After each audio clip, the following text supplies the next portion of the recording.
কুমিল্লাকে একটি আধুনিক ও বাসযোগ্য নগরী হিসেবে গড়ে তোলার অঙ্গীকার করেছেন কুমিল্লা ৬ আসনের বিএনপি মনোনীত প্রার্থী ও বিএনপি চেয়ারপারসনের উপদেষ্টা মনিরুল হক চৌধুরী। তিনি বলেছেন, দীর্ঘদিন ধরে কুমিল্লা উন্নয়ন বঞ্চিত ছিল। নির্বাচিত হলে কুমিল্লার সার্বিক উন্নয়নে বৃহৎ ও সুদূর প্রসারী পরিকল্পনা বাস্তবায়ন করা হবে। সোমবার ২রা ফেব্রুয়ারি দুপুরে কুমিল্লা টাউন হল মাঠে আমার স্বপ্ন আমার কুমিল্লা শীর্ষক উন্নয়ন প্রস্তাবনা উপস্থাপন অনুষ্ঠানে তিনি এসব কথা বলেন। মনিরুল হক চৌধুরী বলেন, কুমিল্লা বিভাগ প্রতিষ্ঠা কুমিল্লাবাসীর দীর্ঘদিনের দাবি। কুমিল্লা ও নোয়াখালী অঞ্চলকে অন্তর্ভুক্ত করে দ্রুত কুমিল্লা বিভাগ বাস্তবায়ন করতে হবে। সংসদে গেলে বিষয়টি অগ্রাধিকার ভিত্তিতে বাস্তবায়নে ভূমিকা রাখবেন তিনি আরও বলেন, ব্রিটিশ আমলে প্রতিষ্ঠিত কুমিল্লা বিমানবন্দর দীর্ঘদিন ধরে বন্ধ রয়েছে। বিমানবন্দর চালু হলে কুমিল্লা ইপিজেডে বিদেশি বিনিয়োগ বাড়বে এবং প্রবাসীদের ভোগান্তি কমবে। অচিরেই কুমিল্লা বিমানবন্দর চালু করা তার অন্যতম পরিকল্পনা। সিটি কর্পোরেশন প্রসঙ্গে তিনি বলেন, ১১ বছর পেরিয়ে গেলেও কুমিল্লা সিটি কর্পোরেশন কাঙ্ক্ষিত মেগাসিটিতে রূপ নিতে পারেনি। নির্বাচিত হলে সিটির সীমানা বৃদ্ধি ও কুমিল্লাকে মেট্রোপলিটন সিটিতে রূপান্তরের উদ্যোগ নেওয়া হবে।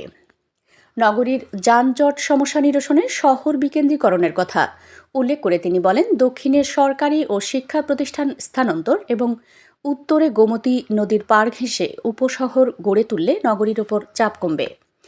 জলাবদ্ধতা প্রসঙ্গে তিনি বলেন, পুরনো খাল উদ্ধার ও খনন, ড্রেনেজ ব্যবস্থা উন্নয়ন এবং বড় খালের সঙ্গে সংযোগ স্থাপন করলে জলাবদ্ধতা নিরসন সম্ভব। বর্জ্য ব্যবস্থাপনা নিয়ে তিনি জানান, জগন্নাথপুর এলাকায় অপরিকল্পিতভাবে বর্জ্য ফেলার কারণে জনস্বাস্থ্যের মারাত্মক ঝুঁকি তৈরি হয়েছে। এই সমস্যার সমাধানে ওয়েস্ট রিসাইকেল প্রকল্প বাস্তবায়নের পরিকল্পনা রয়েছে। এছাড়া কোটবাড়ি ও লালমাই পাহাড় ঘিরে স্যাটেলাইট সিটি ও ইকো ট্যুরিজম হাব গড়ে তোলার পরিকল্পনার কথাও তিনি জানান।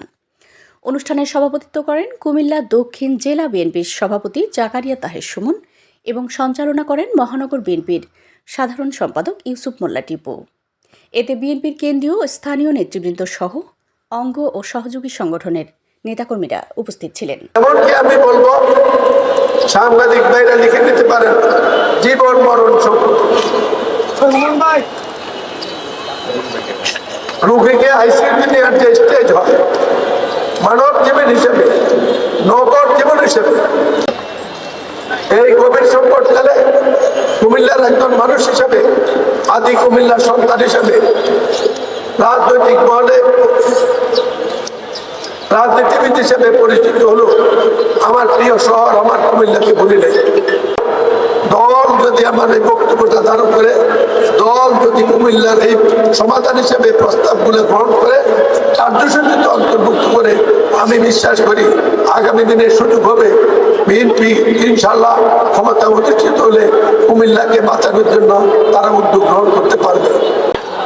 সমবায় কলেজকে কেন্দ্র করে কুমিল্লাতে একটি কৃষি বিশ্ববিদ্যালয়, যেটার একটি ক্যাম্পাস হতে পারে কেটিসিসির ওখানে,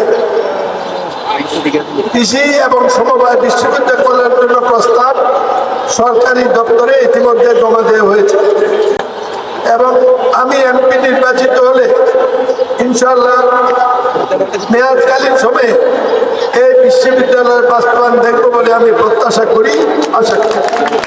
আপনারা দেখছেন মেঘনা টিভি, সত্যের সন্ধানে সবসময়। এছাড়া দেশ বিদেশের নিত্য নতুন খবর জানতে মেঘনা টিভির ফেসবুক পেজ facebook+meghna tv.vd তে লাইক দিয়ে আমাদের সাথেই থাকুন।